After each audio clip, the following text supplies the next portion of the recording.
de 57 actividades, porque hay algunas incluso que están fuera de programa.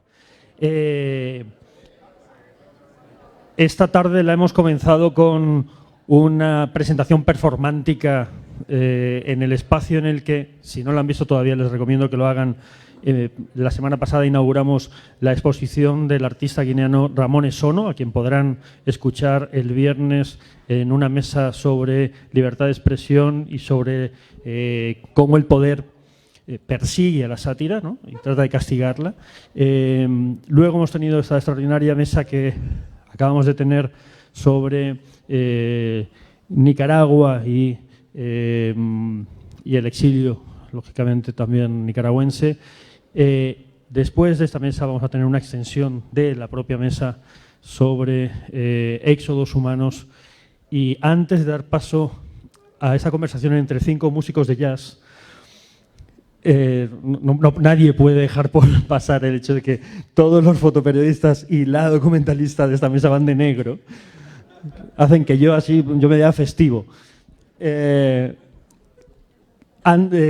que antes de darles paso a esa mesa de lujo que tenemos ahora, quería recordar un pequeño detalle que hemos pasado por alto. Lo dijimos el lunes, pero hoy el propio día no lo hemos dicho, y es que hoy el Faro está cumpliendo 21 años.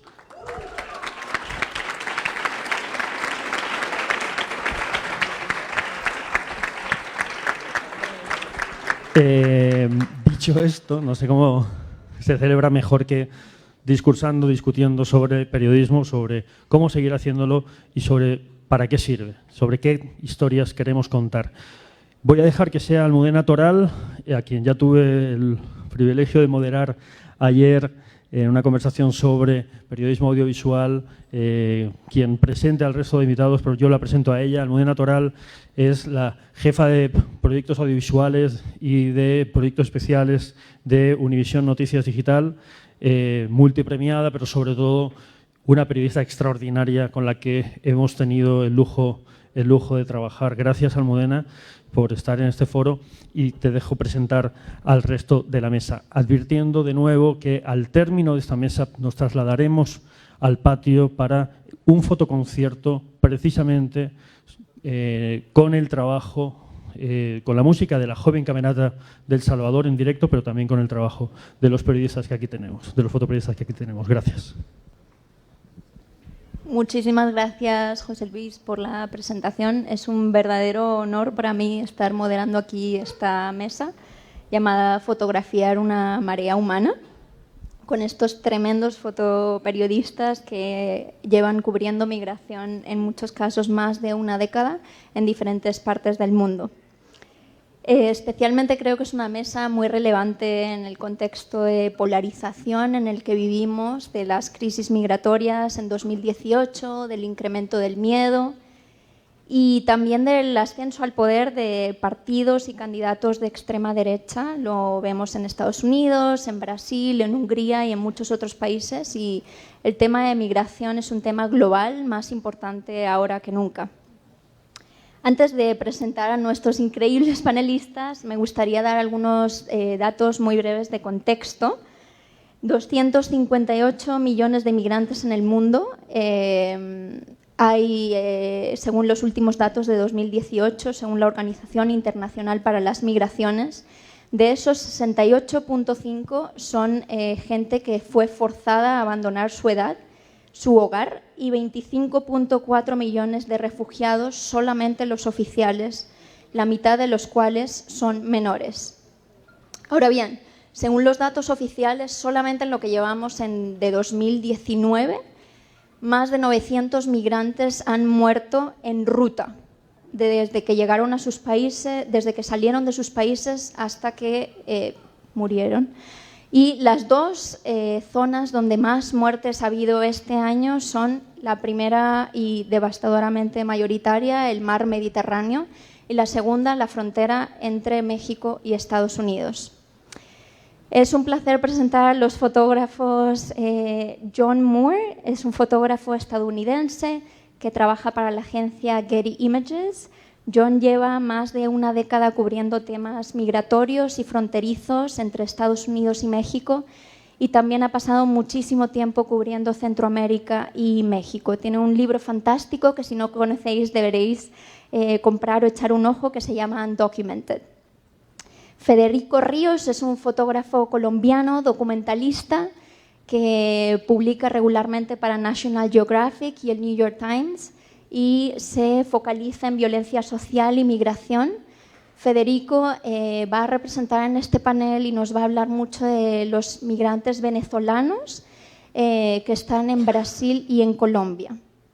A mi derecha, Pau Cole, que creo que estoy pronunciando su apellido mal, es un fotoperiodista catalán, uno de los fundadores del grupo Ruido Foto, un grupo que lleva haciendo un trabajo fantástico documentando y mapeando a los migrantes africanos en su camino a Europa o que se quedan a las puertas de Europa. Y Fred Ramos es un fotoperiodista salvadoreño que trabaja en El Faro y también publica internacionalmente en el New York Times, el Washington Post, la revista Time, etc. Y Fred lleva documentando durante muchos años las razones por las que Centroamérica expulsa a migrantes y refugiados. De la manera en la que hemos decidido estructurar este conversatorio es cada fotoperiodista va a hablar unos 5 minutos flexibles sobre su trabajo y su experiencia documentando esa región específica, Centroamérica, África y Europa, Venezuela, Colombia y Brasil y la frontera entre México y Estados Unidos. Y luego vamos a conversar un poco aquí con algunas preguntas y vamos a abrir las preguntas al público. Entonces empezamos con Pau, que nos va a hablar un poco de África y Europa. Bienvenido, Pau. Muy bien. Muchas gracias. Primero de todo, decir que me hace mucha ilusión estar aquí, primero por la mesa que comparto y también por estar en un foro. El Faro fue mi casa durante un periodo corto de tiempo y de lo que aprendí en aquel momento yo creo que en parte soy el fotógrafo que soy hoy en día. Entonces, voy a intentar ir rápido. Nos vamos un poquito lejos. Vamos a hablar de migración en África. Es difícil resumir en 5 minutos una historia que para intentar comprender haría falta varias horas. Pero esto es el proyecto, la cobertura de Backway, que llevamos ya 2 años haciendo con los compañeros de Ruido Foto, con Edu Ponces y Toni Arnau, y con periodistas colaboradores, Xavi Aldecoa y Agus Morales, sobre la migración de África Occidental hacia Europa, en su principal ruta, que es la ruta central y el Mediterráneo central también hacia Italia. Para hablar un poco de migración en África, se tiene que hablar de externalización de fronteras, de qué está haciendo Europa en esta ruta y cómo está tratando a los migrantes, porque lo que está pasando ya desde hace años es que Europa y diferentes países europeos, España, Italia, subcontrata el control migratorio a países dentro de África que la mayoría de veces no respetan los derechos humanos y no vemos qué está pasando allá. Nosotros nos planteamos este proyecto porque mediáticamente sí que se estaba cubriendo una gran tragedia en el Mediterráneo, donde veíamos centenares de personas que se tiraran al mar en unas barcas muy precarias. Ahí estamos viendo, pero los europeos tenemos la mirada muy corta, nunca vemos un poquito más allá. Y nos dijimos, miren, ¿y de dónde sale esta gente? ¿Qué problemas tiene la ruta? ¿Quiénes son? Y decidimos hacer esta cobertura un poco loca, de ir cubriendo diferentes puntos migratorios y ver qué dificultades tienen los migrantes para llegar hasta las costas europeas. Lo primero que hicimos es ir a origen, naturalmente, para ver cuál era la motivación de los migrantes y, como en la mayoría de casos, nos dimos cuenta que el motor migratorio en África no es lo que va por delante, sino es lo que dejan atrás. Todos los migrantes, absolutamente todos los migrantes que hemos hablado, salen de su país para ayudar a la familia. Y son las familias quien hipotecan la casa, venden ganado, hacen un esfuerzo realmente importante para que algunos de sus jóvenes puedan hacer este largo camino hacia Europa. Empezamos por Gambia, porque Gambia es uno de los países que proporcionalmente más migrantes expulsas. En España hay una comunidad muy grande. Hicimos esa ruta, que son 7.000 kilómetros, hasta llegar a las costas italianas. Y nos encontramos historias como las de Mamadou, que este padre que 2 de sus hijos salieron a hacer el backway, que le llaman ellos, y que uno sí que llegó a Italia y que el otro desapareció. Él nos decía que pensaba que estaba secuestrado, pero ya lleva 2 años desaparecido y lo más probable es que esté muerto. Como os decía al principio, para hablar de la migración en África se tiene que hablar de la externalización de fronteras. Europa, ya muy muy lejos, en Níger concretamente, es el primer país que tienen convenios para frenar la migración. Y los migrantes que en África Occidental tienen libertad de movimiento entre países, cuando llegan a Níger, que esto es por debajo, 4.000 kilómetros aún de Italia, por debajo del Sáhara, se vuelven ilegales. Y cuando la ruta se vuelve clandestina, la ruta se vuelve más larga, se vuelve mucho más cara, y es cuando empiezas a encontrar muertos. Pues periodísticamente es complicado trabajar porque ya los migrantes se esconden, tienen miedo, el acercamiento se tiene que hacer poco a poco y con tiempo. Estos son en Agadez, que es una ciudad a las puertas del Sáhara, pues están todos escondidos en guetos de las afueras. Y pensad en Níger, que es el primer país, es el país que la mitad es el Sáhara. O sea, tienen que cruzar el Sáhara de forma clandestina, son más o menos unos 2 kilómetros, estás 3 días sin parar, van entre 25 y 30 personas apiñadas en pick-ups. Si veis en esta foto, ellos compran como unos palos, es simplemente porque van tan justos que sin el palo se caen. Entonces, lo que pasa en el desierto es que son rutas clandestinas para que no los paren y los deporten.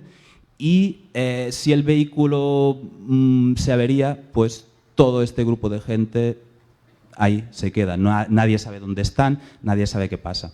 El desierto es en el mar Mediterráneo, sí que se contabilizan los muertos, aunque seguro que hay muchos que se los traga el agua y nadie sabe, pero en el desierto nadie sabe cuánta gente está muriendo. Según la OIM, asegura que son o los mismos o hasta el doble que en el Mediterráneo. Eso estamos hablando de entre 2.000 y 4.000 migrantes muertos sin saber qué está pasando con ellos. Igualmente, también os tengo que decir que yo los datos de la OIM no me los acabo de creer del todo. Uy, falta una foto. Bueno, el gran problema de esta ruta es Libia. Después de cruzar clandestinamente el desierto entre Níger, el siguiente punto es Libia, que es un país que desde la muerte de Gaddafi sigue en guerra. Hay diferentes grupos que se disputan el poder del país y en donde los migrantes son secuestrados masivamente. Todos los migrantes que han pasado por Libia nos contaron que fueron secuestrados. Entonces, por grupos armados. El sistema para cobrar pagos a las familias los torturan, ¿vale? Y además nos han dicho muchos que lo que hacen es, mientras están torturando, les ponen el teléfono a la víctima con la familia para forzar el pago. O los vídeos, que ya van a ver afuera, graban vídeos y se los mandan por WhatsApp mientras lo están torturando.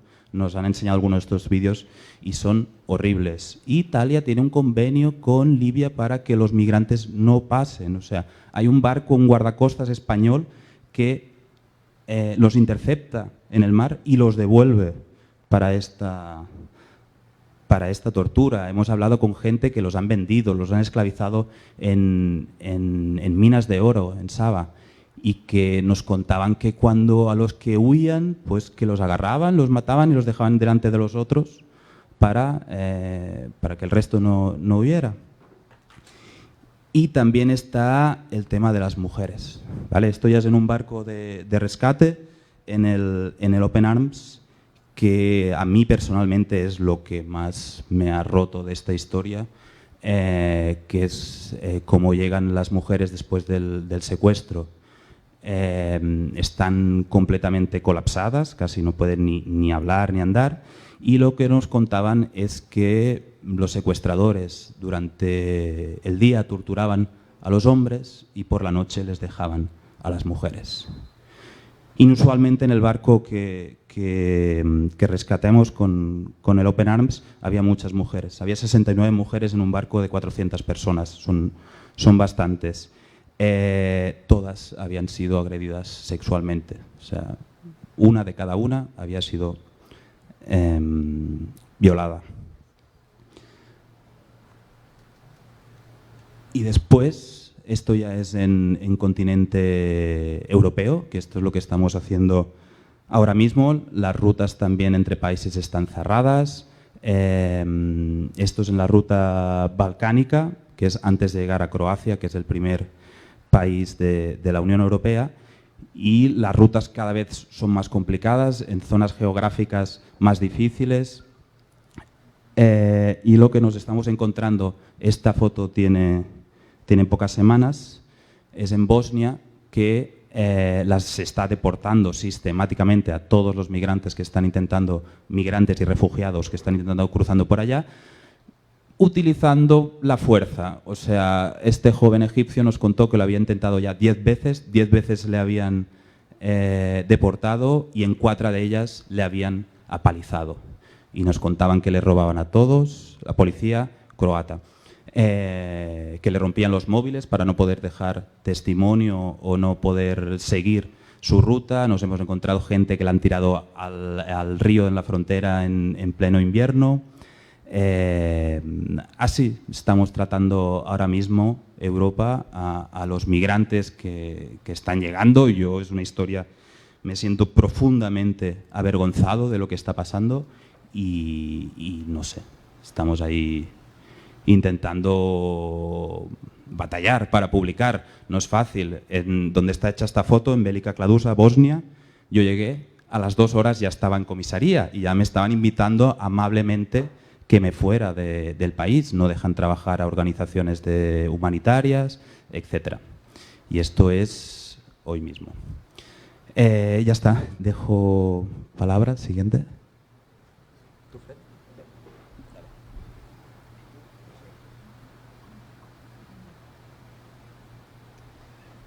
Buenas noches a todos, mi nombre es Fred Ramos, fotoperiodista del Faro. Pues en el Faro hemos estado cubriendo en los últimos 7 años o más, las crisis políticas en Centroamérica prácticamente. Junto a Carlos Dada hemos estado cubriendo las crisis políticas en Honduras durante las elecciones del 2017, hemos estado cubriendo las crisis políticas en Nicaragua y durante muchos años hemos estado cubriendo todas las crisis que pueden haber aquí en El Salvador, violencia de pandillas, medio ambiente, pobreza y tal, que son prácticamente todas estas razones que impulsan al migrante centroamericano a irse a Estados Unidos. En octubre del año pasado estuvimos cubriendo la caravana que salió de San Pedro Sula, Honduras, que prácticamente de manera muy espontánea y casi cómica se produce a través de un post de Facebook de un exdiputado que se llama Bartolo Fuentes, que un día pone en Facebook gran caminata hacia Estados Unidos. Y eso como bola de nieve se va regando y haciéndose más grande hasta que salieron alrededor de 1000 hondureños que empezaron a caminar hacia Estados Unidos y a medida que iban avanzando se le iban incorporando más migrantes. Y de esa manera espontánea, como inició esta caravana, de esa misma manera empezamos a cubrirla con Carlos Martínez, que seguramente está por ahí, y le empezamos a cubrir desde Ciudad de Guatemala y llegamos con ellos hasta Tijuana. Estos son migrantes centroamericanos que van en un furgón, que van en dirección a Tecunumán,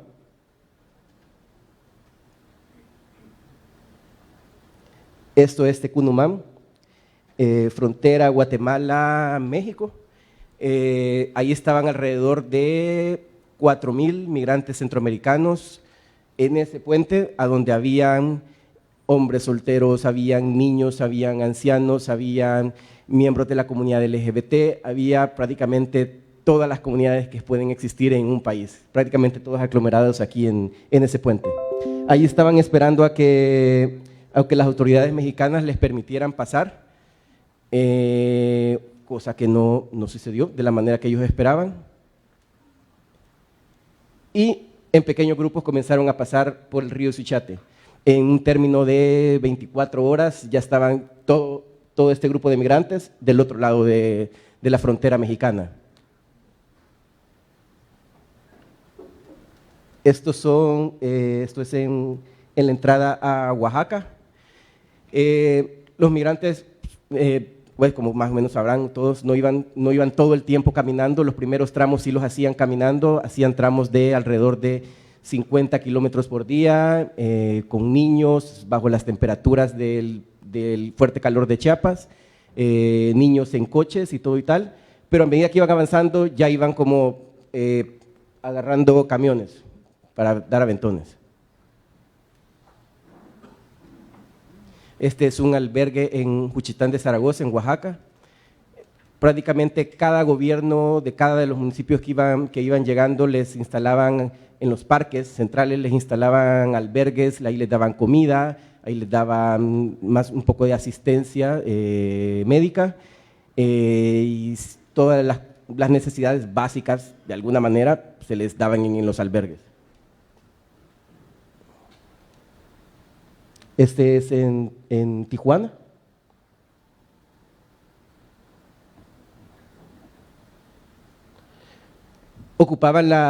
Salían muy temprano, alrededor de las 4 de la mañana, empezaban a caminar para evitar el calor y era casi que una masa incansable. Caminaban, tomaban los rides, como les mostré, pero también caminaban mucho y iban así con los niños y todo. Esto es en Tijuana.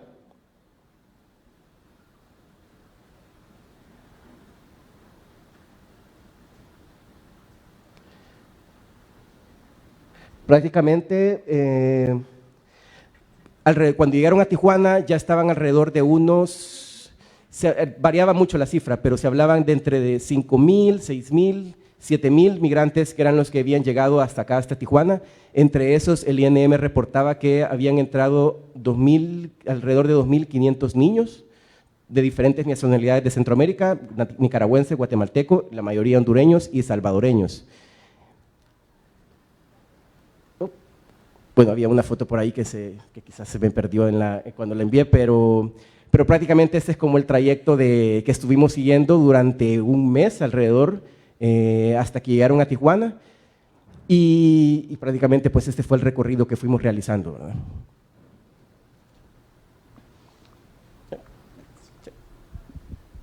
Damos paso a John en el otro extremo.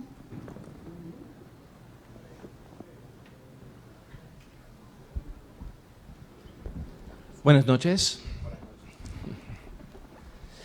Bueno, desde el principio quiero pedir perdón porque de vez en cuando invento palabras en español. Ya tengo unos años de no estar aquí en San Salvador. Empecé mi carrera en Centroamérica, de hecho en Nicaragua, durante la época de la madre de Carlos Fernando, doña Violeta Chamorro, en Nicaragua hace un par de años, 2 o 3 años. Pero viajaba por todo Centroamérica en ese entonces, incluyendo el fin de la guerra aquí. Y yo vivía fuera de mi país por 17 años, regresé en 2008, después de vivir en América Latina, en Asia, en África, en muchos lados. Y cuando regresé a mi país, como yo había visto algo de la frontera desde el otro lado, y había visto los temas de migración desde Centroamérica y las causas, las razones por qué se van la gente. Creo que me dio un mejor perspectivo cubriendo este tema desde mi país.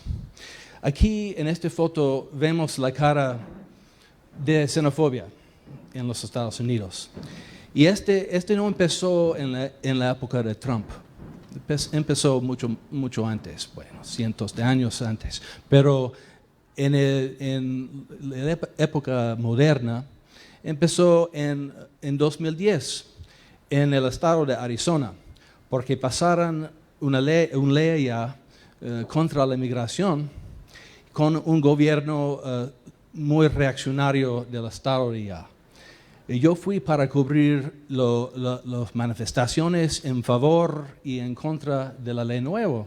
Y esta mujer simpática aquí, ella estaba muy a favor de la ley nueva. Y estaba gritando y diciendo cosas que no voy a repetir a unos inmigrantes al otro lado de la policía ya.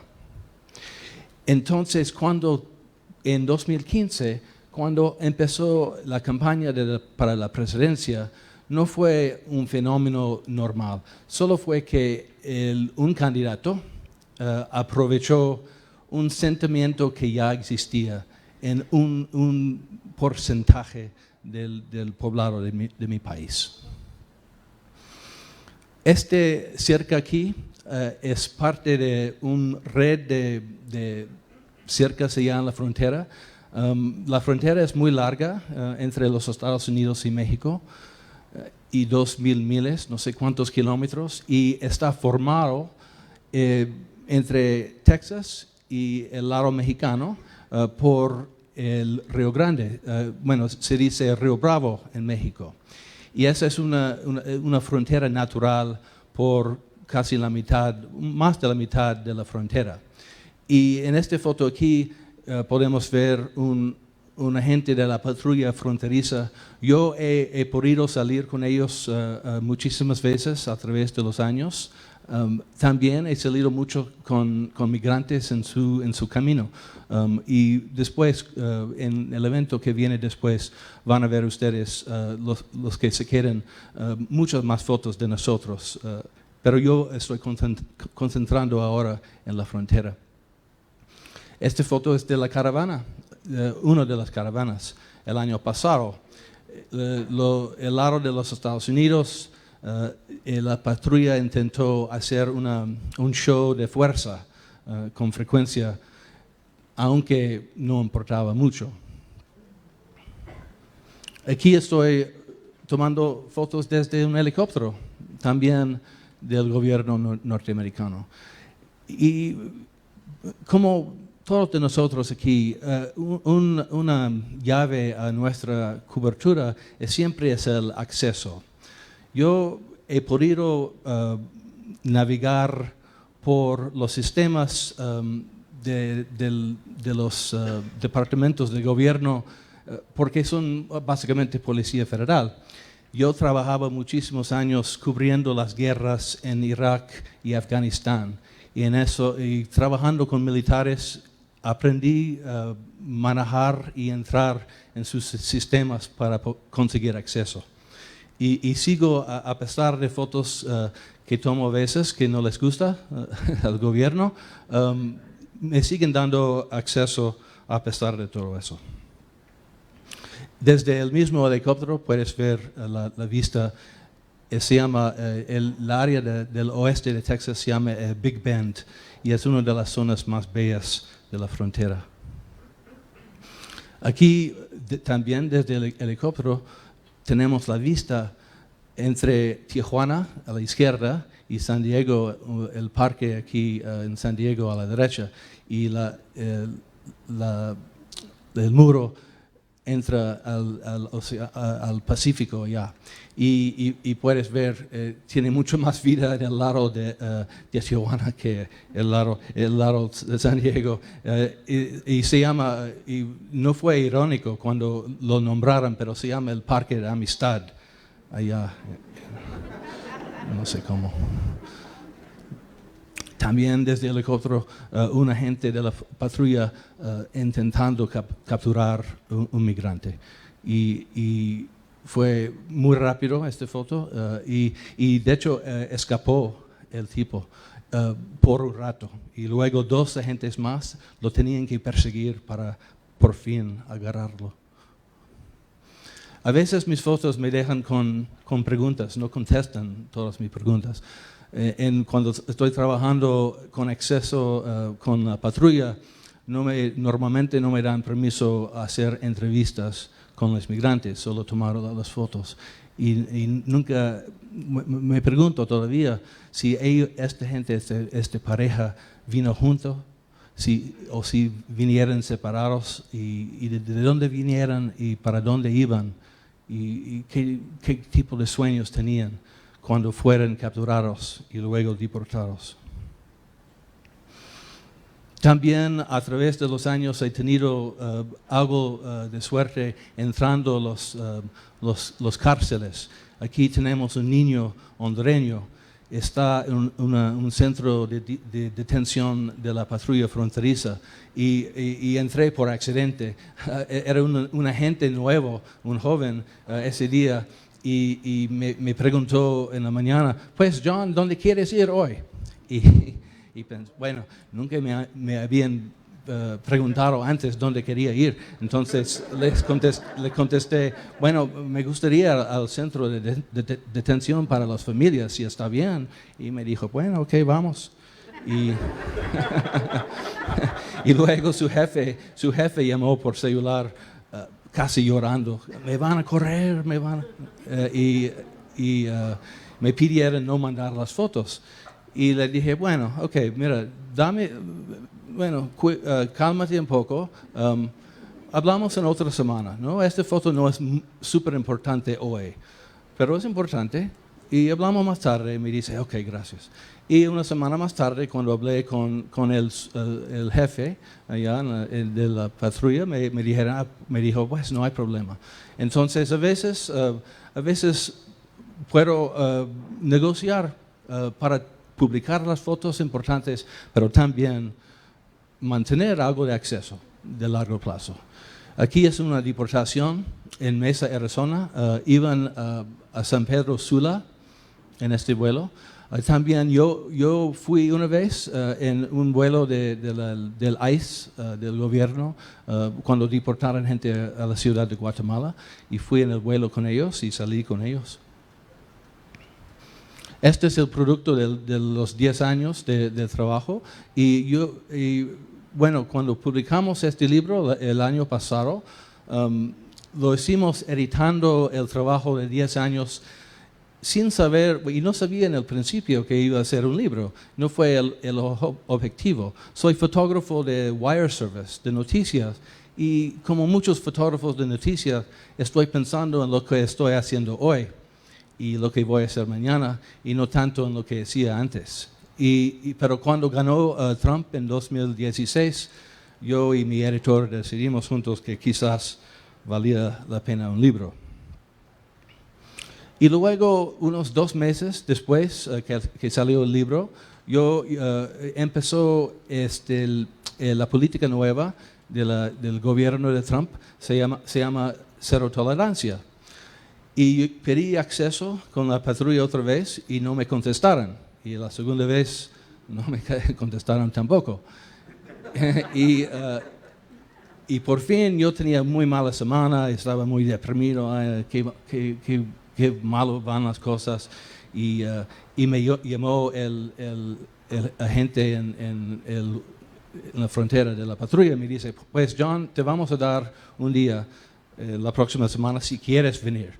Entonces contesté que sí, y fui y trabajaba todo el día con ellos, y mientras persiguieran gente y aceptaran mucha gente que pidieran asilo político. Y fuimos al lado del río, tomé unas fotos de unas balsas cruzando con familias, y se juntaron como una docena de mujeres y niños, y como es normalmente, es como lo hacen, quitan las cosas personales como carteras, joyería, mochilas, y luego hacen una revisión de los adultos antes de mandarlos para procesarlos en otro lado. Yo sabía que nunca iba a ver la separación de familias, porque nunca me iban a dar ese nivel de acceso, porque no había razón darme ese acceso. Pero yo podía ver cuando recibieron la gente. Y la niña, esta cara es otra cara en la historia, y es la cara de inocencia de la juventud. Yanela Sánchez tenía casi 2 años.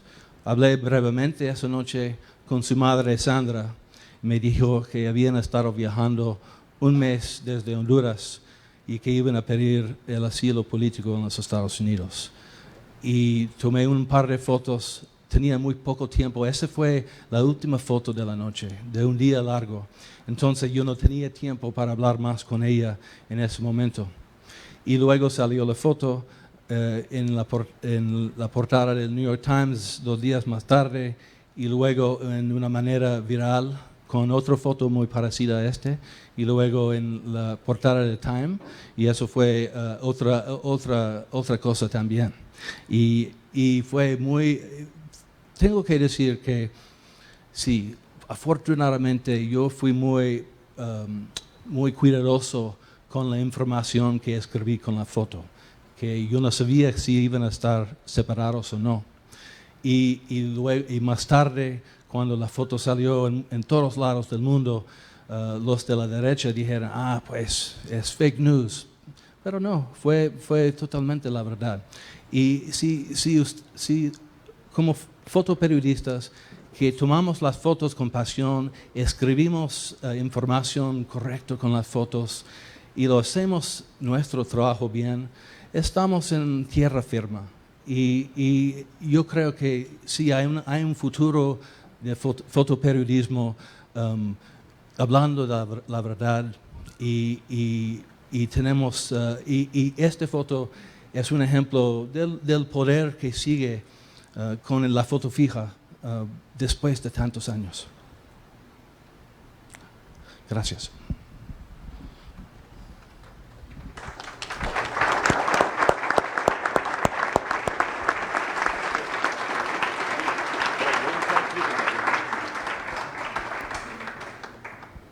¿Qué puede decir uno después de oír a John? ¿Ah? Sí.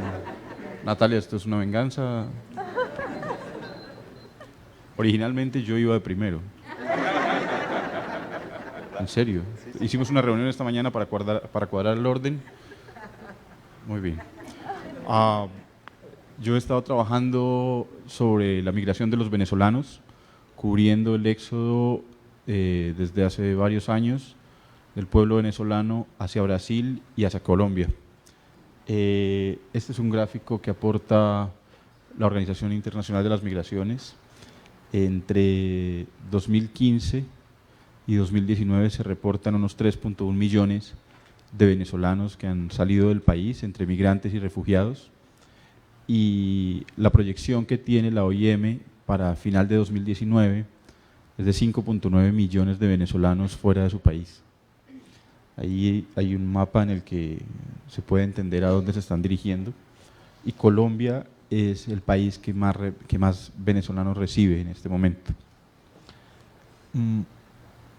¿Cómo hago para que eso ande? ¿Le doy ahí? Ya, ahí. Como pueden ver, esto es una caminata en una carretera solitaria en medio de la selva. Esta es la carretera que comunica Santa Elena del Guairén, que es el pueblo fronterizo entre Venezuela y Brasil, con una ciudad que se llama Boavista, que es como la primera ciudad grande, que no es grande, es la primera ciudad pequeña dentro de Brasil. Normalmente les toma unos 10 días caminando por esa carretera, en esa misma soledad, a los migrantes venezolanos llegar hasta el pueblo.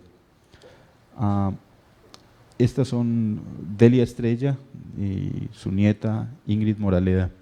Ingrid tenía 13 años.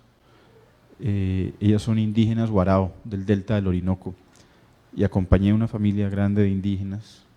Esta era la primera vez que Delia, la abuela, viajaba fuera de su territorio.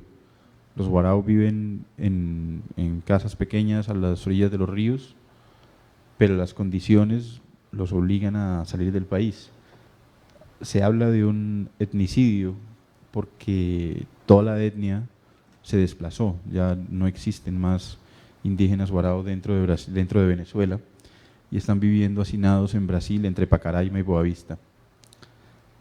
Este es un refugio que han organizado para ellos entre diferentes organizaciones, y ahí llevan más de un año viviendo 700 indígenas en unas condiciones, bueno, miserables. Esto es la frontera entre Colombia y Venezuela, es un sitio que se llama El Táchira, y ahí están pues, los rostros de Hugo Chávez y Nicolás Maduro, que es el actual presidente de Venezuela, en llamas en las protestas del pasado febrero. Y estas son las trochas, que son las rutas que usan algunos de los migrantes cuando los puentes que comunican los dos países están cerrados. La situación ha sido bastante compleja porque en medio de la situación de Venezuela, Estados Unidos quiere hacer un peso de un lado, Rusia y China quieren hacer peso del otro lado, Colombia también se involucra, Brasil también se involucra.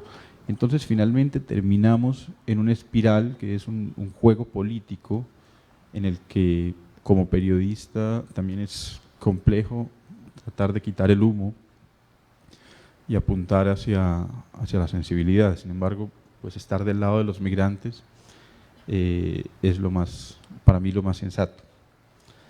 Migran familias enteras, muchas veces sin ningún tipo de recursos. El bolívar, que es la moneda venezolana, ha tenido una devaluación brutal, entonces muchas veces con el salario de un mes de un venezolano promedio se alcanza a comprar un pollo. Entonces cuando cruzan la frontera no pueden pagar un tiquete de bus, no pueden pagar una habitación para dormir, no pueden pagar nada. Entonces la única solución que les queda en los dos países, en Brasil y en Colombia, es caminar. Pero diferente a la migración centroamericana hacia los Estados Unidos, esto no es un gran grupo de gente, estos son pequeños grupos, como ven aquí en esta foto, familias enteras que están caminando. Muchas veces consiguen un aventón en un camión o algún carro, una camioneta, lleva algunos, y yo he hecho pues, el mismo tránsito varias veces acompañando diferentes grupos en los tres países, dentro de Venezuela, en Brasil y en Colombia. Este es un camión que llevaba tal vez más de 100 personas y es un recorrido muy penoso además porque ahí van mujeres, van niños, van personas mayores y claro, el camionero para mí fue muy, muy especial porque el camionero luego me pedía que por favor no fuera a hacer placas fotos de la placa, de la matrícula del camión, porque lo que él estaba haciendo era ilegal. Él además no es el dueño del camión, él trabaja para el dueño del camión, pero tanto la policía de tránsito como el dueño del camión podrían ponerlo a él en riesgo y podría perder su trabajo por llevar a esta gente en un recorrido que a pie toma unos 5 días y en camión había tomado unas 6 horas, pero aún así en 6 horas el frío, el hambre, no hay un baño tampoco ahí, no puedes pedirle al tipo que pare porque necesitas orinar.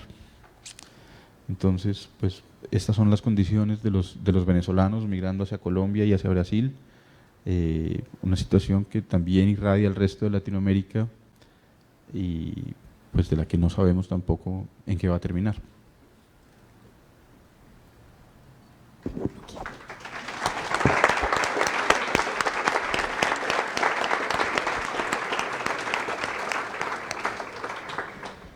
Bueno, muchísimas. Vamos a oír una, pero no.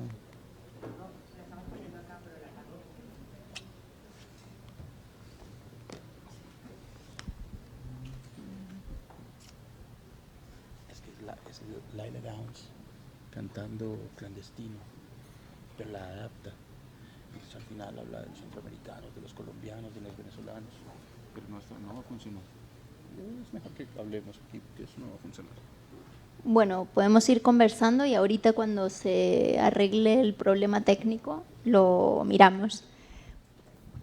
¿Está listo? Parece que nos dicen.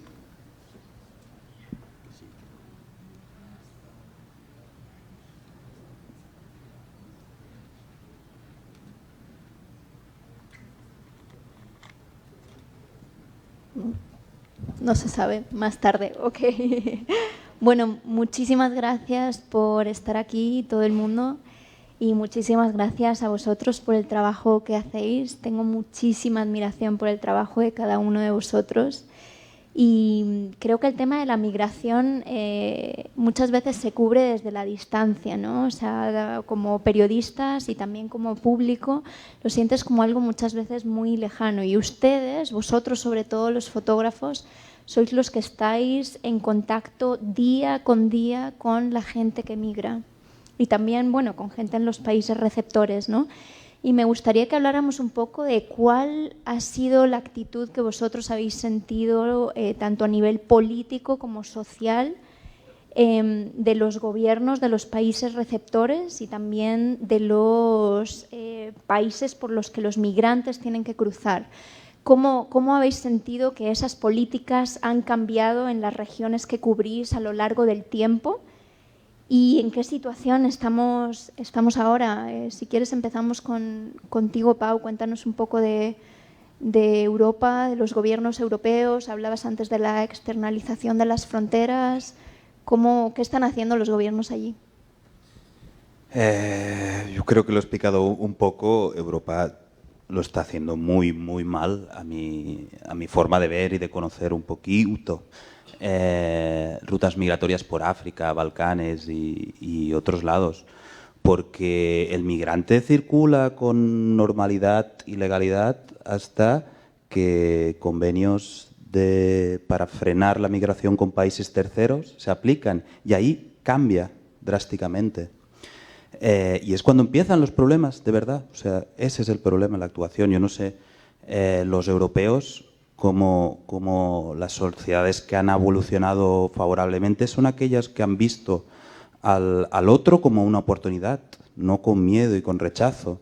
Entonces, los europeos estamos ahí como una casa encerrada con las persianas bajadas, todos blanquitos y viejitos, que no sé, es bien loco y bien complicado.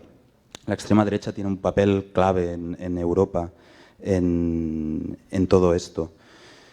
A ver si cambian las cosas en breve, porque creo que la dirección, esto la historia nos va a pasar cuentas, imagino. En el caso de México, bueno, históricamente México ha sido un país violador de los derechos humanos de los migrantes, ¿no? Pero en el caso de la primera caravana, específicamente en la que estuve, pasó algo muy curioso. No sé si era tan, bueno, por parte era que el gobierno de Peña Nieto estaba en sus últimas 2 semanas, creo yo, sus últimos 2 semanas, 10 días, algo así. Entonces prácticamente no tuvo, les dio una vía libre durante casi todo el trayecto. Los agentes del INM se convirtieron en prácticamente gestores de tráfico que estaban ahí permitiendo que los migrantes se fueran en los camiones. Era como una cosa casi muy graciosa verlos ahí, que eran estos miembros del INM que siempre habían hecho grandes detenciones y ahora estaban ahí como ayudándoles a que se subieran. Hubo un momento muy gracioso donde estaban alrededor de 50 migrantes detenidos en una caseta del INM, los habían detenido, y en eso pasa un grupo de, no sé, alrededor de 100 migrantes quizás, que pasaron enfrente y se les quedan viendo a los migrantes así como que, ¿y ustedes qué hacen ahí? ¡Vénganse, hombre! Y todos los migrantes que estaban ahí detenidos en el INM se paran y siguen caminando con ellos. Y uno de los agentes que lo habían detenido solo se queda viendo y le dice, bueno, pero váyanse por aquí, por el carril derecho. Entonces era como una cosa súper alucinante al principio, ¿verdad? Y prácticamente la gente, creo que con la caravana al principio era bastante fácil tener mucha empatía, Era fácil tener mucha empatía, eran muchos niños, muchos ancianos, la gente les daba comida en los parques, los camioneros, algo que pues, sí, es ilegal, como acaba de decir Federico, transportarlos, pero prácticamente aquí había había un permiso que nadie estaba preocupado, ningún camionero estaba preocupado porque lo iban a llevar preso por tráfico ilegal de personas, sino que iban todos encima de los camiones y así hasta llegar a Tijuana, ¿verdad? Esto cambió hasta que llegaron a Tijuana. Hasta que llegaron a Tijuana, ahí sí hubo como un quiebre muy grande, porque, bueno, para los tijuanenses la frontera es como sagradísima, ¿verdad? El muro es sagradísimo, entonces cuando llegaron los migrantes, como que esa tranquilidad o esa… Bueno, Tijuana es uno de los pasos fronterizos más transitados del mundo, entonces cuando llegaron los migrantes, prácticamente esa tranquilidad se vio vulnerada y empezaron a haber una serie de protestas de tijuanenses en contra de los migrantes. El gobierno tijuanense también estaba muy en contra de la llegada de migrantes, llamándolos de invasión y todo y tal. Y también, bueno, esto por parte, porque empezaban como a querer saltar el muro y todo esto. El gobierno de Estados Unidos cerró el paso fronterizo San Isidro, que no se había cerrado desde los atentados del 9/11 y lo cerró cuando llegó la caravana. Eso prácticamente a los tijuanenses les enojó muchísimo y a partir de ahí empezaron como a caldearse bastante los ambientes. Y también creo que había otro factor que era que para los tijuanenses el migrante de la caravana era un migrante empoderado, era un migrante que, a diferencia del migrante tradicional que llega ahí con la ropa sucia, pobre, pidiendo comida, el migrante de caravana es un migrante que se sentía muy empoderado, exigiendo derechos, exigiendo comida. Los primeros en llegar a Tijuana eran los miembros de la comunidad LGBT, que estaban apoyados por una organización de Estados Unidos, que creo que se llama Del Otro Lado, que era una organización que les estaba apoyando, dándoles comida, les ayudaron con un poco de dinero para el transporte, para que llegaran en bus, y les pagaron un Airbnb. Entonces esto era como algo súper chocante, ¿verdad?, para toda la comunidad tijuanense. ¿Cómo es posible que vengan estos migrantes trans aquí a pedir un Airbnb y dando entrevistas aquí a los medios como si que fueran celebridades, ¿verdad? Entonces todas estas cosas alteraron un montón como esa amabilidad con la que fueron recibidos al principio. Y bueno, y después ya con el gobierno de López Obrador, pues al principio que todo parecía que sí iba a haber mucha accesibilidad y mucho apoyo y que les iban a dar permisos temporales de trabajo, todo esto cambió, pues, y ahora ya no más. Y cuéntanos un poquito tú, John, porque hablando de México, obviamente ahora en México hay un montón de migrantes varados esperando entrar en Estados Unidos, intentando procesar sus casos de asilo. ¿Cómo está reaccionando el gobierno de Estados Unidos ante el flujo de familias que está llegando? Bueno, buena pregunta. Bueno, creo que sabemos muy bien cómo ha reaccionado el gobierno de los Estados Unidos. Está en las noticias diarios. Pero lo que vemos a veces en las noticias no es la historia completa. La presión desde el lado del gobierno de los Estados Unidos es más profundo en otras maneras también. Por ejemplo, la semana pasada fui a Arizona, a un lugar muy remoto por el lado de México, la frontera, se llama Ajo, es un lugar en el desierto. Y hay un grupo ya, se llama No Más Muerte, y ellos son humanitarios y ellos cargan agua y comida a los senderos que pasan por el desierto para que mueran menos gente, simplemente. Y hay uno de los voluntarios allá que ahora está cargado por dicen en inglés, un felony, y si sale en su trial, su juzgado, si sale culpable por ayudar a migrantes en el desierto, puede pasar unos 20 años en el cárcel. Y ese tipo de presión es más allá que vemos en las noticias diarios. Sí, es en la patrulla fronteriza, también en ICE, en el interior del país, donde están persiguiendo unos 10 millones de personas por no tener una visa válida.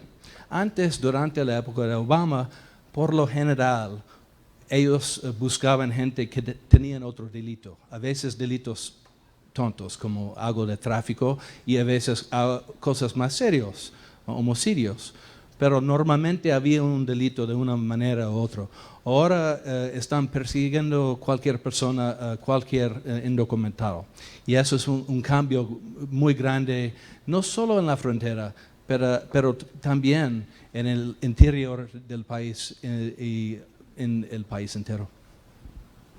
Cuéntanos, Federico, un poquito de los venezolanos y cómo diferentes gobiernos han estado recibiendo ese flujo. En la región la situación tiene un factor diferencial y es el número. ¿Sí? El número es muy grande. Eso ha desembocado sobre todo en una politización de la situación.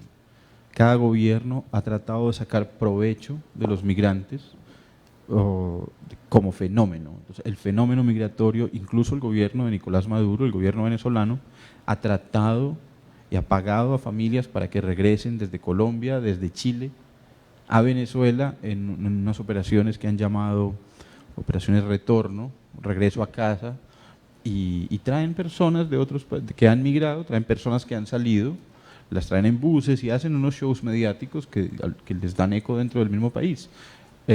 Colombia trata de ser solidario, pero la xenofobia aparece también, hay que decirlo, hay una xenofobia y lo comentábamos esta mañana, hay una situación en que no, apoyamos la migración, qué bueno, que la gente, mire, Europa, qué horror, cómo los europeos son así, ¿por qué no dan vía libre a los africanos?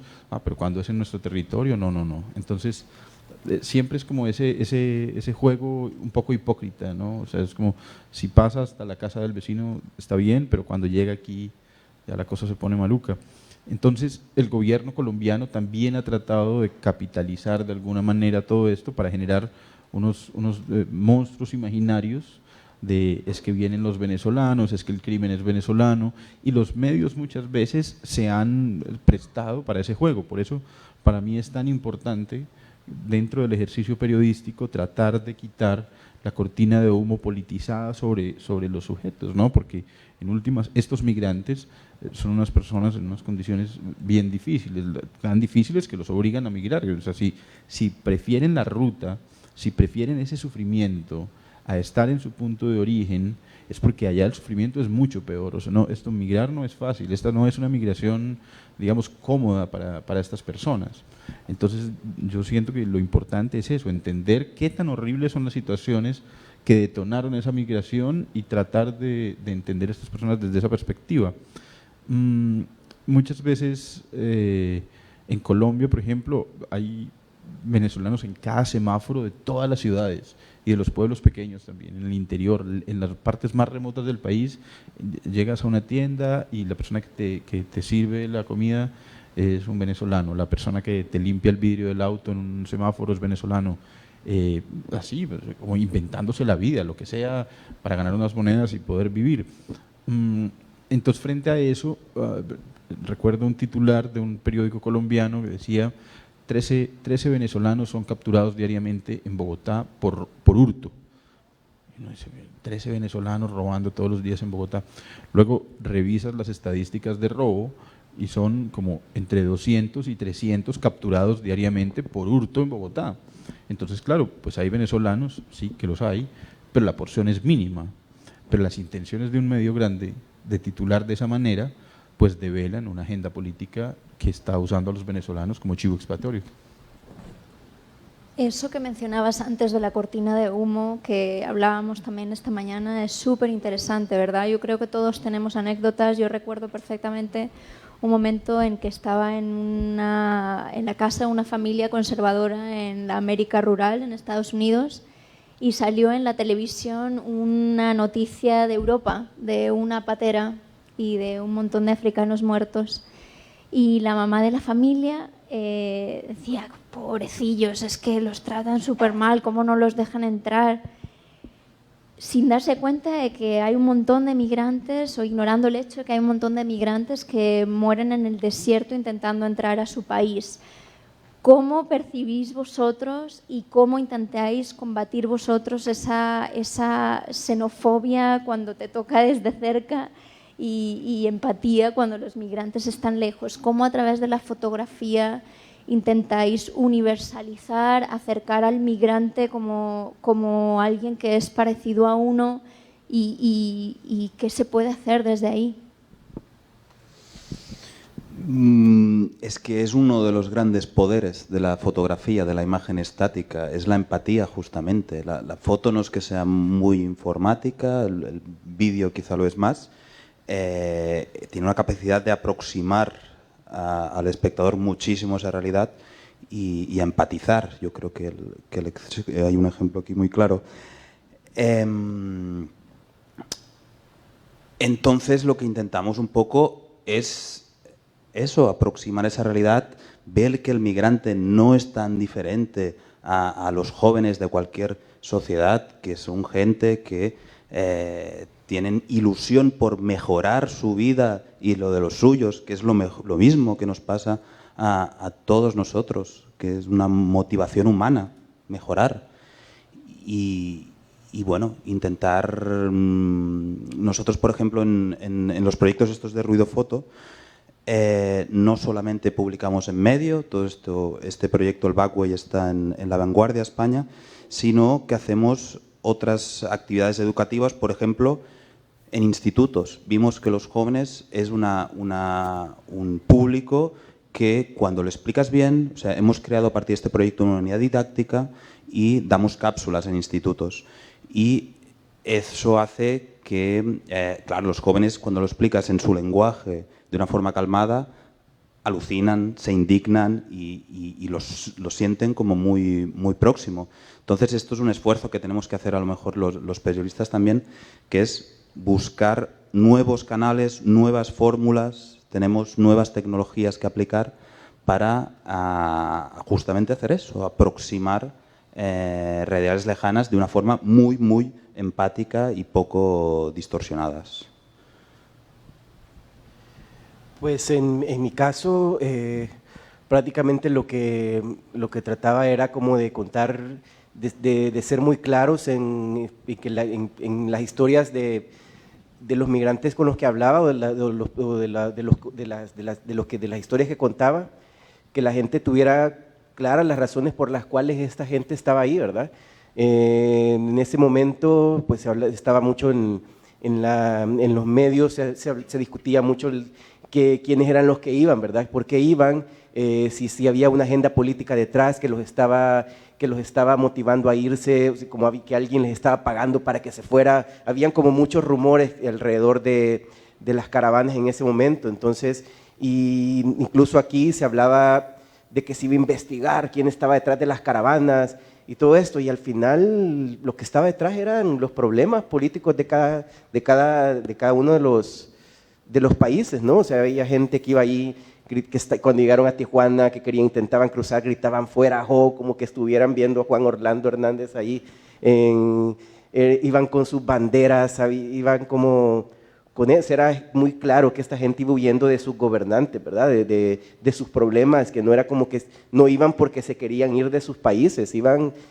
porque no tenían opción.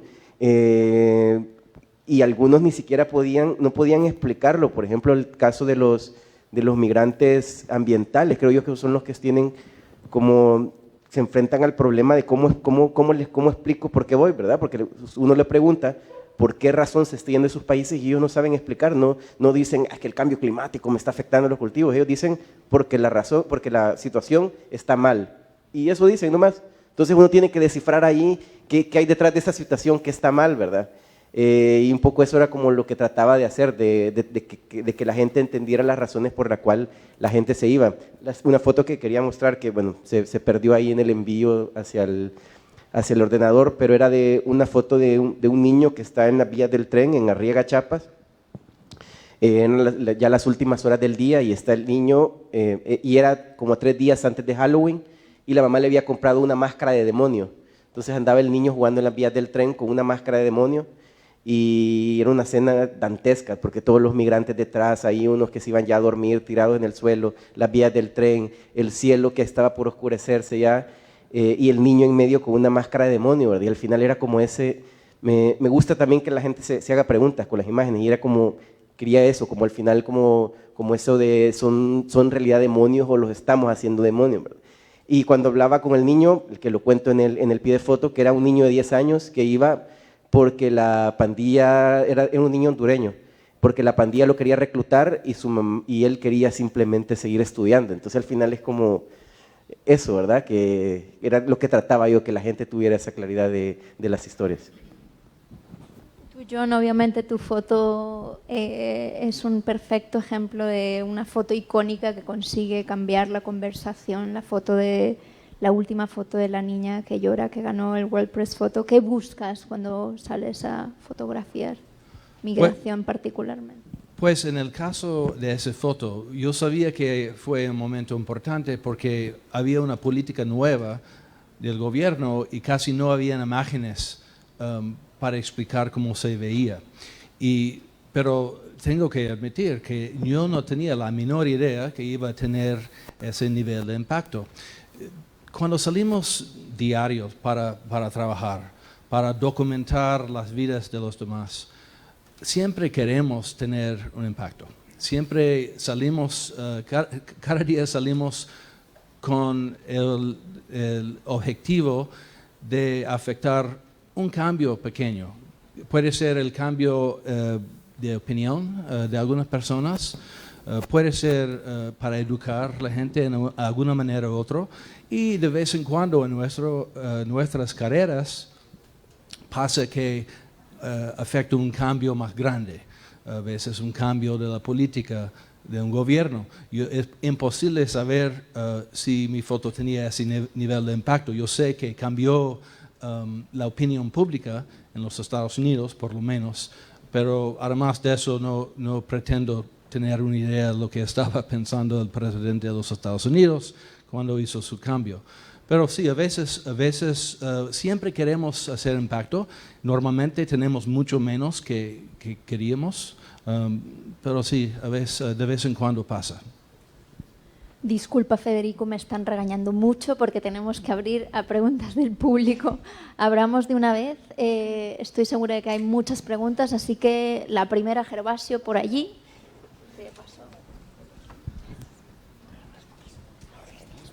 Buenas tardes, muchas felicidades a los cuatro, muchas felicidades, John, por tu reciente gran premio.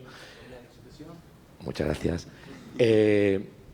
A mí una de las cosas que me preocupa es que llevamos décadas documentando grandes tragedias migratorias, las tragedias que han ocurrido en Europa, centenares de fotógrafos la hemos puesto sobre la mesa, en Estados Unidos lo mismo, ahora mismo fotógrafos que están tratando de mostrar la magnitud de la tragedia venezolana, las caravanas centroamericanas. Yo al menos empecé a hacer historias de migrantes salvadoreños, de migrantes guatemaltecos, de migrantes hondureños y nicaragüenses en las guerras civiles de los 80, que fue donde empecé a trabajar a mediados de los 80 aquí en Centroamérica. A mí lo que me preocupa muchísimo de todo esto es que hemos puesto el foco en que hay una serie de movimientos de gobiernos, Trump, Bolsonaro, Salvini en Italia, ¿no?, que están haciendo un flaco favor y apostando fuertemente por la xenofobia, pero ha habido gobiernos supuestamente más democráticos, Trump, Obama en Estados Unidos, 1 millón de expulsiones en caliente prácticamente durante sus 2 mandatos. Hace unos días ha muerto un alto cargo de la administración socialista de mi país, que fue el que inventó las expulsiones en caliente, y todo el mundo, ninguna persona ha hablado de este papel que tuvo asombrosamente el que fue ministro del Interior de gobiernos socialistas. Salvini ha hecho de todo, pero no ha habido protestas fuertes contra la política de Salvini, y es muy posible que en las próximas elecciones italianas Salvini saque más votos todavía. En España, en las campañas electorales, jamás se habla del tema migratorio. Entonces, ¿qué tenemos que hacer los fotógrafos o los periodistas para que, de una vez por todas, los ciudadanos, que para mí son los máximos, digamos, exponentes de las políticas migratorias europeas. Yo siento la misma vergüenza que tú, Pau, por lo que está pasando en Europa, siento vergüenza ajena. Me parece vergonzoso lo que está haciendo la Comunidad Europea, pero también Estados Unidos, para que de una vez por todas los ciudadanos se arremanguen, se dejen solamente de impactar cuando hay fotografías como la tuya, que ha sido una muy icónica, o la de Aylan Kurdi hace 3 años y medio, septiembre del 2015, ahogado en el Egeo, y de una vez por todas presionen a los gobiernos de nuestros continentes para que hagan políticas migratorias decentes y no hipócritas, cínicas e indecentes.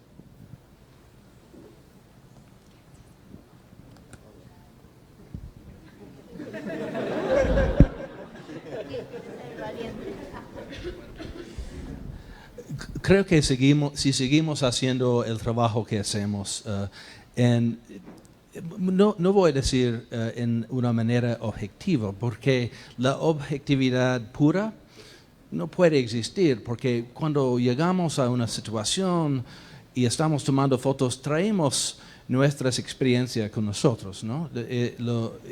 Pero podemos ser justos con la historia. Podemos contar la verdad que vemos enfrente de nosotros. Y los fotoperiodistas, si hacemos eso, creo que eso es suficiente. No podemos controlar 100%, ni 90%, quizás ni 15% lo que pasa en el Internet después. Porque nadie controla el Internet y qué pasa en los medios sociales. Podemos hacer nuestros reportajes en una manera correcta y en una manera accurate, como decimos.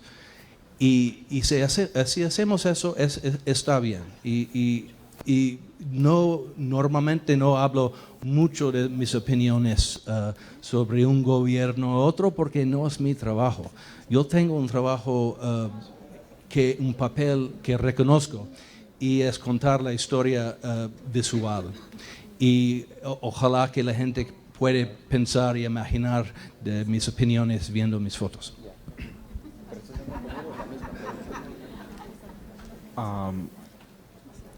Gervasio, deberías estar además aquí sentado con nosotros. No sé qué haces allá.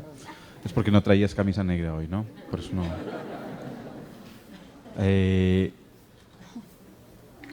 Yo creo que hay 2 niveles en los que tratamos, pues, como de establecernos como fotógrafos. El primero es el día a día. Estamos haciendo fotografías y publicándolas, como dice John, y como seguramente le ha pasado a Fred, a Pau y al resto de fotógrafos. Muchas veces estás disparando y muchas veces no entiendes el poder de las imágenes que estás capturando. ¿Sí? Normalmente es como la estás haciendo y estás satisfecho de que estás obteniendo los resultados que estabas buscando para contar la historia que estás viendo. Y luego al otro día se publica y hasta ahí hay una inmediatez, pero es un circuito que cada vez con las redes sociales, con los móviles, con Instagram, con Facebook, se vuelve más rápido. Es un circuito de producción y consumo muy ágil, demasiado ágil, pero hay otra vida para las imágenes y es la exposición que tienes en el Centro Cultural Vida.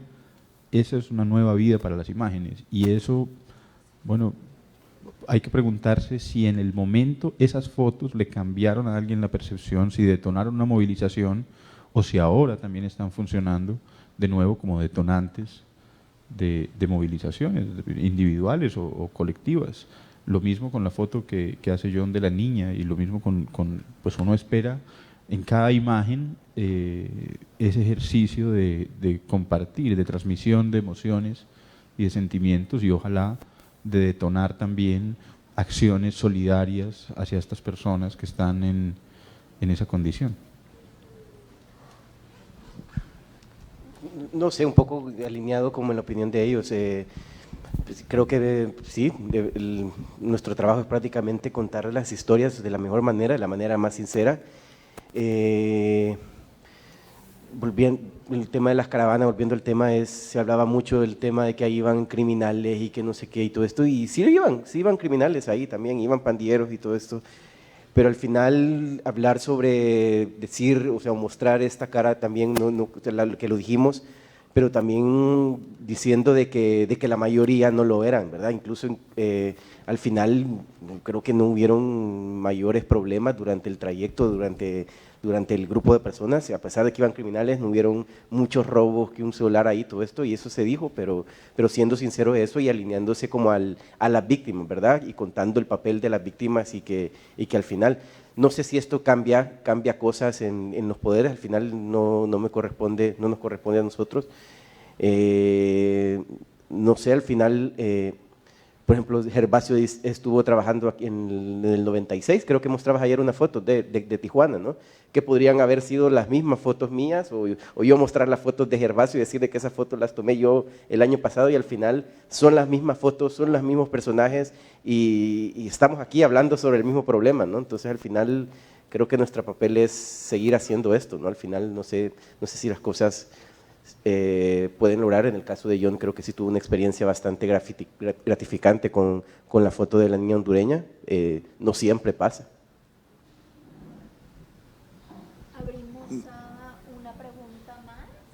¿Me deja responder muy rápido a Gervasio? Rapidísimo, porque sí que a mí es una cosa que me obsesiona, que es el fracaso, que llevamos muchos años y vemos que las cosas siguen estando mal. Pero yo creo que nosotros en general, si no pensáramos que podemos cambiar cosas, que lo principal es cambiar políticas públicas, no trabajaríamos en lo que trabajamos. Estamos constantemente relacionándonos con personas que están en situaciones de mierda y lo sufrimos. Es decir, si no pensamos que esto les puede ayudar, no sirve de nada que nosotros estuvimos allá viendo gente hecha mierda. Entonces, intentamos hacer un gran esfuerzo, o sea, hay grandes fracasos, lo de los barcos en el Mediterráneo, con todas las imágenes que toda la opinión pública sabe y que los gobiernos han prohibido que salgan barcos humanitarios, es que es para ya dejarlo todo. Pero igualmente yo creo que intentamos hacer un esfuerzo, lo que te decía de reinventarse, pues en Ruido intentamos llegar a gente de cualquier forma, hacemos intervenciones en la calle, por ejemplo, para el gran público. Lo de los jóvenes hemos visto que es clave, que les utiliza hacer luchar, o sea, no seguir pensando que sí que es bien importante los trabajos nuestros, porque las personas con quien trabajan son importantes. Ya. Una pregunta más del público.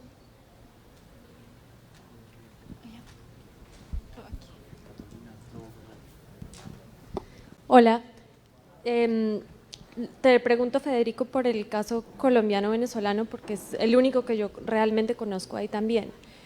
A mí me preocupó cuando yo empecé a ver la migración de exiliados venezolanos en octubre, agosto del 2015, que empezó la primera oleada y después vino todo lo demás, que ya para entonces los migrantes decían, o los expulsados, porque fue un fin de semana en que salieron expulsados muchísimos colombianos, en ese entonces luego vinieron los venezolanos, que las mismas rutas por donde ellos estaban atravesando eran las rutas también del contrabando de gasolina, de narcotráfico, de la chatarra, o sea, las rutas que controlaba el crimen organizado.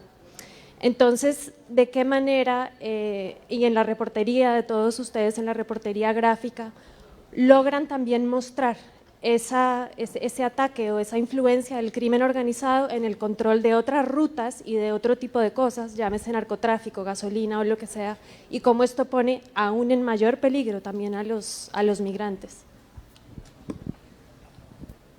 A ver, en este momento el contrabando de gasolina entre Venezuela y Colombia ha disminuido notablemente, y esa disminución además obedece a que la disponibilidad de gasolina en Venezuela también ha disminuido.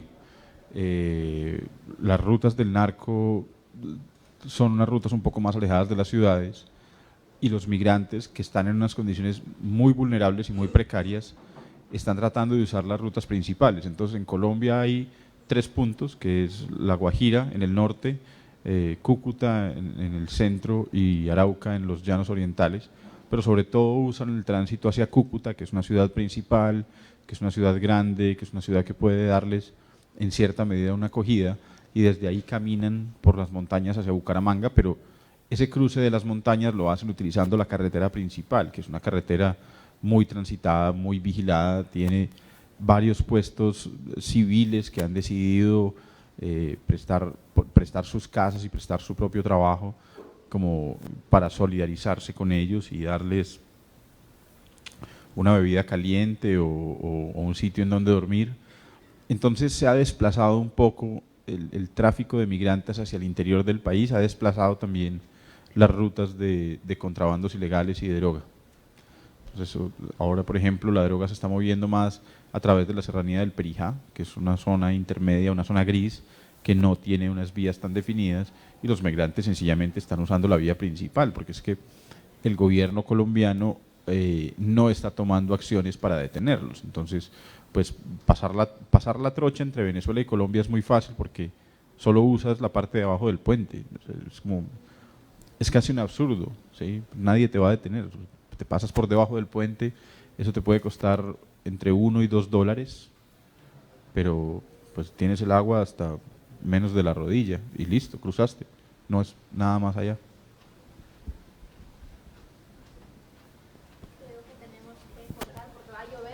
Exacto. Siento tener que ser el que trae las malas noticias, pero en realidad no son malas del todo. Empiezo por pedir un aplauso para esta maravillosa mesa. Gracias, John, gracias, Federico, Almudena, Pau, Fred. Digo que no es una mala noticia del todo porque en realidad vamos a seguir. No se levanten todavía, por favor, no salgan corriendo, porque vamos a seguir con ellos. Les explico lo que va a pasar ahora. Les invitamos a que, efectivamente, salgan al patio. Hay un puesto de cerveza para quien quiera pedir una, para quien quiera recoger una antes de que comencemos, porque en 15 minutos lo que empezaremos es nuestro fotoconcierto de este Foro Centroamericano de Periodismo. Se trata de la joven camerata de El Salvador, una orquesta de cuerda formada por 26 músicos. El año pasado nos acompañaron en esta misma sala en un fotoconcierto sobre temas medioambientales en Centroamérica. Este año van a interpretar 4 piezas, 2 de ellas originales, mientras proyectamos material, fotografías de estos 4 fotógrafos y de sus equipos, también en el caso del Faro y en el caso de Ruido Foto. Les invito, por un lado, a que nos acompañen, que salgamos, les digo, quien quiera que se sirva algo, y en unos 15 minutos empezaremos. Y, por favor, también que revisen la programación de mañana, porque mañana el Foro Centroamericano de Periodismo sigue con conferencias por la mañana en universidades, con charlas magistrales, con talleres, y por la tarde a partir de las 4:30, empezamos una hora antes mañana, aquí empezamos con hip hop. Hablando de la verdad que cuenta la calle, vamos a seguir abriendo el Foro Centroamericano de Periodismo a otras expresiones. Gracias y vamos fuera para ver vuestro trabajo.